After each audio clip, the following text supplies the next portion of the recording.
कोल्हापुरात तरुणींना वश करण्यासाठी एका प्रेमवीरानं अघोरी कृत्य केले। बाबळीच्या झाडाला दाभडानं मुलीचे फोटो लटकवत त्याला लिंबू आणि काळ्या बाहुल्या लावल्याचा धक्कादायक प्रकार समोर आला।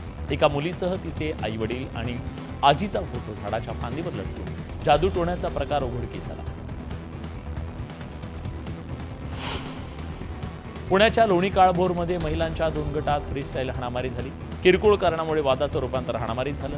पोलिसांनी हस्तक्षेप केल्यानं वाद निवळला। दरम्यान जखमींवर रुग्णालयात उपचार सुरू आहेत।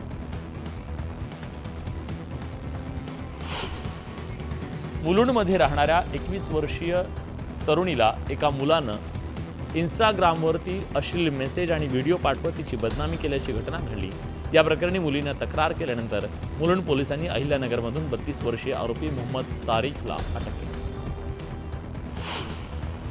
दुकानदाराला शिवीगाळ केल्यानं हाकलून दिल्याच्या रागातून 5 ते 6 जणांच्या टोळक्यानं ज्वेलर्स शॉपची तोडफोड केली। नागपूरच्या लकडगंज पोलीस स्टेशनच्या हद्दीत ही घटना घडली आहे। तोडफोडीची घटना सीसीटीव्हीत कैद झाली। कोस्टल रोडवर कारचा अपघात झाला। भरधाव वेगातील कारवरचं नियंत्रण सुटल्यानं कार महामार्गाच्या कडेला धडकली। सुदैवाने यात कुठलीही जीवितहानी झाली नाही। मात्र या अपघाताचा थरार कॅमेऱ्यात कैद झाला। तर धोकादायक पद्धतीनं कार चालवल्याप्रकरणी कार चालकावर गुन्हा दाखल करण्यात आलाय। या अपघातात कारचंही मोठं नुकसान झालं। नाशिकच्या इंदिरानगर परिसरात भीषण आग लागली। जॉगिंग ट्रॅकला लागून असलेल्या फर्निचर गोदामाला ही भीषण आग लागल्यानं काही वेळात आगीनं रौद्ररूप धारण केलं। पुण्याच्या कात्रजमध्ये ईव्ही दुचाकीच्या गोदामाला मोठी आग लागली। 3 फायर टेंडर आणि 2 टँकरच्या मदतीनं आग विझवण्यात आली। आगीचं कारण मात्र अस्पष्ट आहे। पालघरमध्ये बोईसरजवळ फर्निचर मार्केटला भीषण आग लागली। आगीत फर्निचर मार्केटचं मोठं नुकसान झालं। रायगडच्या माणगावजवळ कारनं एसटी बसला धडक दिल्यानं भीषण अपघात झाला। अपघातात कारमधील दोघांचा जागीच मृत्यू झाला। श्रीरामपूरच्या मोरगे बस्ती परिसरात अज्ञातांनी अवघ्या 42 मिनिटात 5 ठिकाणी घरफोडी करत लाखोंचा ऐवज लंपास केला। पहाटे 3:30च्या सुमारास चोरी झाल्यानं नागरिकांमध्ये भीतीचं वातावरण आहे। दरम्यान पोलिसांनी गस्त वाढवावी अशी मागणी स्थानिक करतात।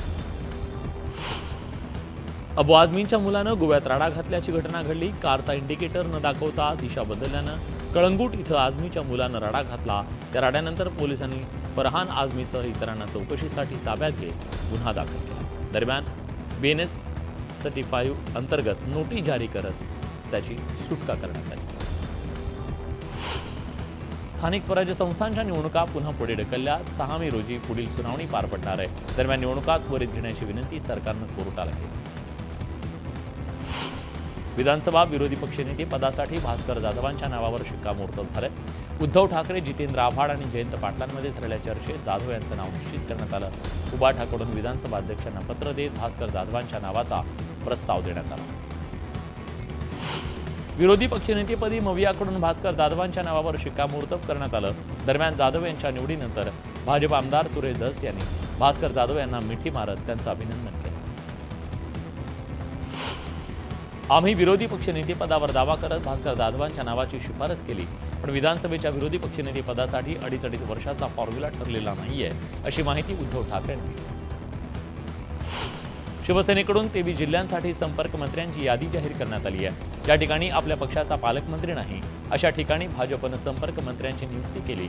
आता शिवसेनेकडून 11 मंत्र्यांना संपर्क मंत्री म्हणून जबाबदारी देण्यात आली आहे। समाजवादी पक्षाचे आमदार अबू आझमींनी औरंगजेबाविषयी केलेलं वक्तव्य मागे घेतलंय।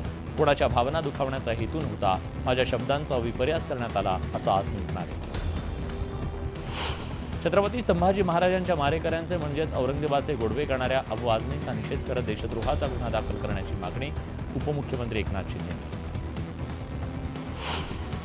अबू आझमींवर आदित्य ठाकरेंनी हल्लाबोल केला। अबू आझमी ही भाजपची बी टीम आहे, त्यामुळे अबू आझमी, सोलापूरकर, कोरटकर यांच्यावर कारवाई होत नाही। तर फडणवीस गृहमंत्री असताना मोठ्या प्रमाणात कायदा सुव्यवस्था बिघडली, त्यामुळे सरकार बरखास्त केलं पाहिजे अशी मागणी आदित्य ठाकरेंनी केली। समाजवादी पार्टीचे नेते आमदार अबू आझमी यांच्या औरंगजेबाबद्दलच्या कौतुकानंतर राज्यभरात संताप व्यक्त होतोय। मुंबईतल्या चाकीनाका पोलीस ठाण्यासमोर शिवसेनेनं अबू आझमीच्या विरोधात आंदोलन केलं।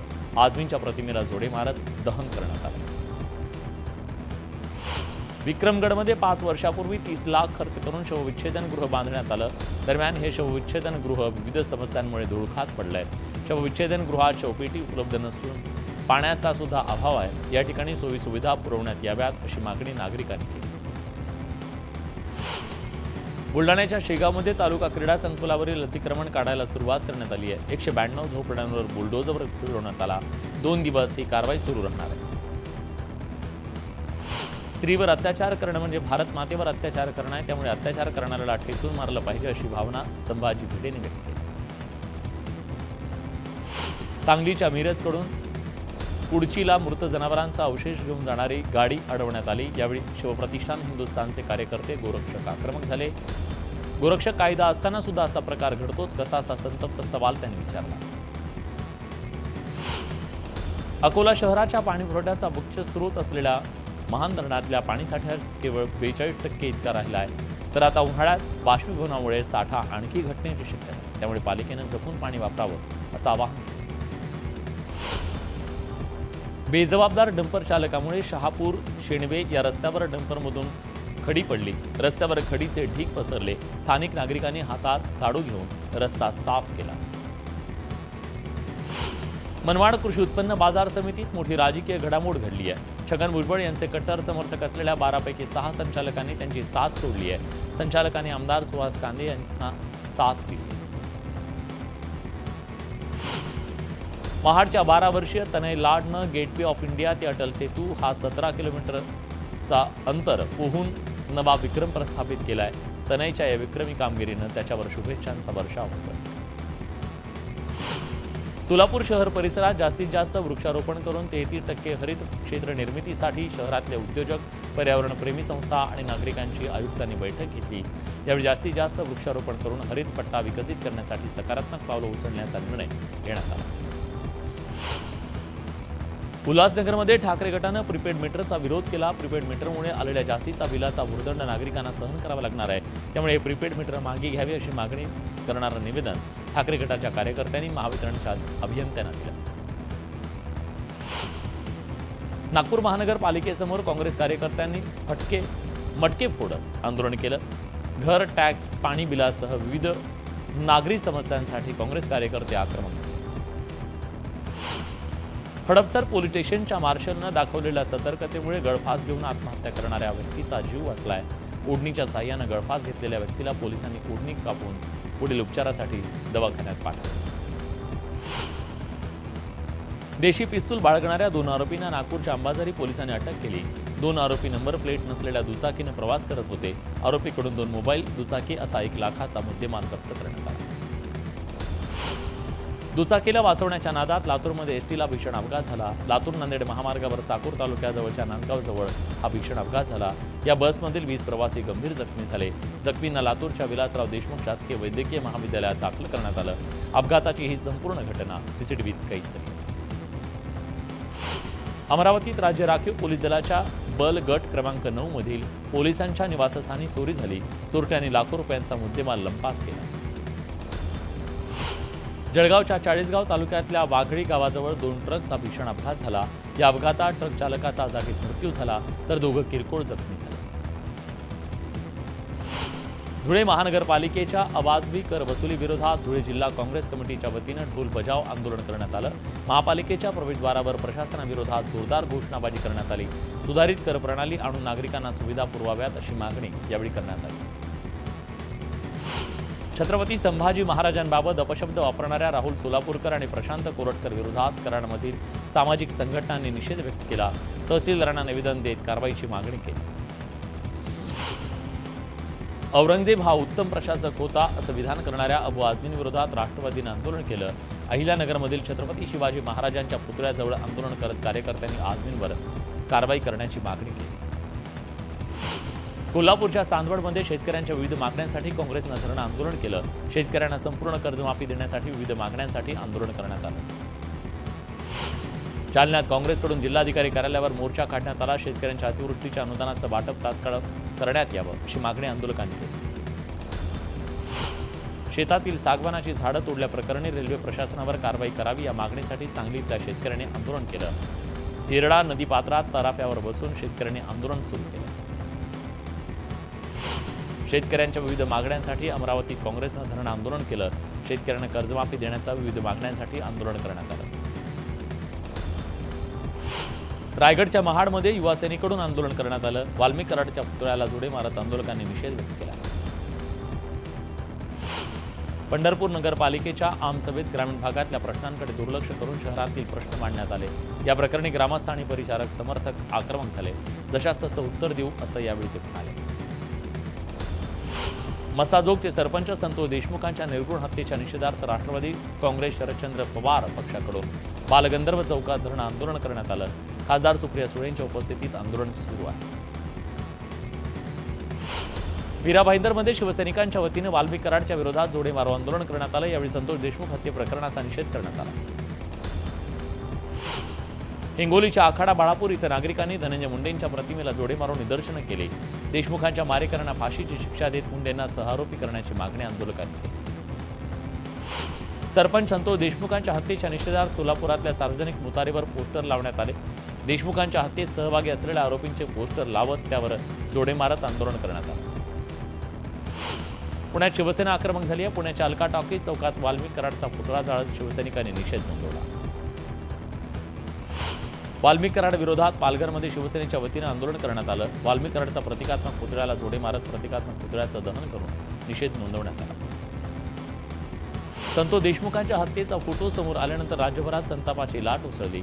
या घटनेतला आरोपी वाल्मिक कराड याच्या निषेधार्थ युवा सेनेच्या कार्यकर्त्यांनी नांदेडमधल्या फुले चौकात जोडे मारो आंदोलन केलं. छत्रपती संभाजीनगरात मराठा समाज आक्रमक झाला. धनंजय मुंडे वाल्मिक कराड विरोधात जोरदार घोषणाबाजी करण्यात आली. यावेळी मुंडेंचं कराडचे बॅनर आंदोलकांनी पायाखाली तुडवले. कडक शिक्षा आरोपींना झाली पाहिजे अशी मागणी आंदोलकांनी केली. धनंजय मुंडेंच्या राजीनाम्यानंतर पुण्यात मराठा समाज आक्रमक झाला. मुंडेंनी आमदारकीचा राजीनामा द्यावा या मागणीसाठी पुण्यात मराठा आंदोलकांनी जोरदार घोषणाबाजी केली. जळगावात वाल्मिक कराड विरोधात शिवसेना आक्रमक झाल्याचं पाहायला मिळालं. शिवतीर्थ मैदानाजवळ कराडच्या प्रतिकात्मक पुतळ्याचं दहन करत वाल्मिक कराडला फाशी देण्याची मागणी करण्यात आली. मागील काही महिन्यापासून वाढत चाललेल्या महागाईला आता ब्रेक लागलाय. मनमाडसह नाशिक जिल्ह्यातल्या बाजार समित्यांमध्ये भाज्यांचे भाव घसरले तर लसणाचे भाव कमी झाल्यानं सामान्यांना दिलासा मिळाला. मुंबई कृषी उत्पन्न बाजार समितीत भाजीपाल्याची आवक वाढल्यानं बाजारभाव कमी झाले आहेत. कोबी, फ्लॉवर, टोमॅटोचे दर कमी झाले. ग्राहकांनी समाधान व्यक्त केलं. पालेभाज्यांचे दर सर्वसामान्यांच्या आवाक्यात आले. रमजान निमित्तानं वाशीतल्या एपीएमसी बाजारात खजुराची आवक वाढली आहे. इराण आणि इजिप्तहून आलेल्या विविध प्रकारच्या खजुरांनी ग्राहकांचं लक्ष वेधलंय. 100 रुपयापासून ते 1500 रुपये किलो इतक्या घाऊक बाजारात खजूर विकला जातो. पुणे कृषी उत्पन्न बाजार समितीमध्ये शेवग्याच्या भावात 10 ते 15% घट झाली. तर हिरवी मिरचीची आवक कमी झाल्यानं दरवाढ झाली. मुंबई नवी मुंबई परिसरात नारळाला मोठी मागणी असते. सण उत्सवासोबत आहारामध्ये नारळाच्या खोबऱ्याला पसंती दिली जाते. मागील काही दिवसापासून नारळाच्या किमतीमध्ये मोठ्या प्रमाणात वाढ झाली आहे.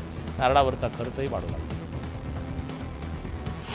रमजान सुरू झाल्यानं वाशीतल्या एपीएमसीमध्ये सुक्या मेव्यासह खजुराची आवक वाढली. इराण आणि इजिप्तमधून आलेल्या विविध खजुरांना मोठी मागणी आहे.